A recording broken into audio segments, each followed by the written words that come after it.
ચાડિયાનું ગીત. હેલો વિદ્યાર્થી મિત્રો. Hello teacher. કેમ છો બધા? મજામાં? મજામાં.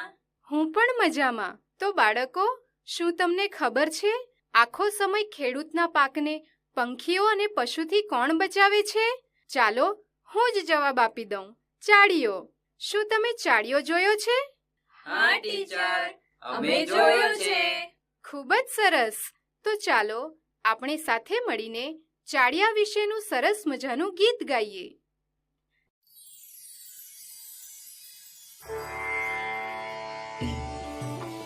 ઉડો કાબર ઉડો ચકલા, ઉડો મેના પોપટ મોર.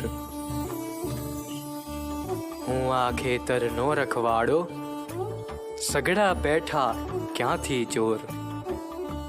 થોર તણી આ વાડ ઉગાડી, છીંડે બાવળ કાંટ ભરી. તોય તમે ક્યાંથી અહીં આવ્યા, સંતા કુકડી કેવી કરી. ઉડો કહું છું એટલું, હું શાણો રખવાડ.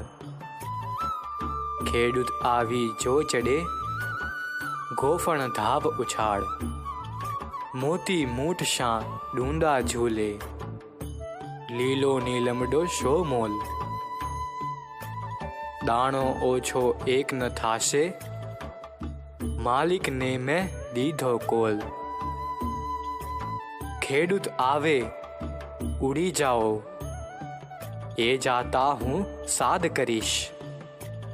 ખોટા ખોટા ડોળા ફાડી, છુપાઈને દાણા ધરીશ. ઉડો કાબર ઉડો ચકલા, ઉડો મેના પોપટ મોર. હું આ ખેતરનો રખવાડો, સગડા પેઠા ક્યાંથી ચોર. સગડા પેઠા ક્યાંથી ચોર.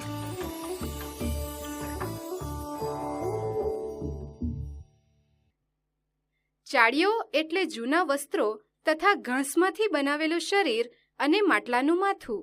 ચાડિયો નિર્જીવ હોવા છતાં પંખીઓ તેનાથી ડરે છે. ચાડિયો પણ જાણે પોતાની ફરજ બજાવવા તૈયાર છે અને પંખીઓને કહે છે, ખેડૂતે ખેતરની ફરતે થોર અને બાવળની કાંટાળી વાડ ઉગાડી છે, તો પણ તમે પાક ચોરવા ઘૂસી આવ્યા? ખેડૂત જો આવશે તો તમને ગોફણથી મારશે.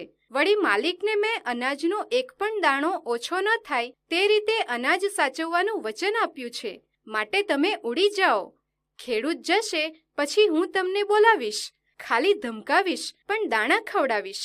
નિર્જીવ ચાડિયામાં માનવ હૃદયની સંવેદના ભરવાનો કવિનો પ્રયાસ ઘણો ઉત્તમ છે.